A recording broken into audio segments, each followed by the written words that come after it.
Okay, guys, you're all boaters. You know, you've used all kinds of carnuaba waxes.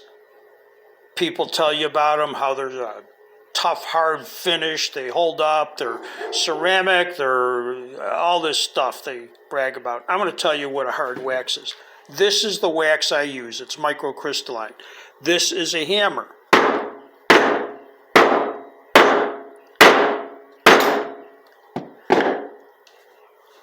This is a hard wax.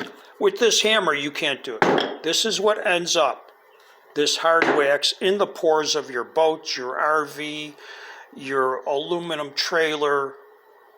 It's a hard why is it microcrystalline? Because that means it'll soak into chrome. It'll soak into crystalline structure of metal. It'll soak into fiberglass. When it soaks into the pores and it reverts back to this hard finish, then it stays there forever. It's not mushy carnuaba wax. Nobody could figure out how to get it to melt down, go into the pores, revert back to its hard finish. I did, and I'll get a patent on it one day. Thank you for watching Mission Restore Boat Bottom Wax. Try it.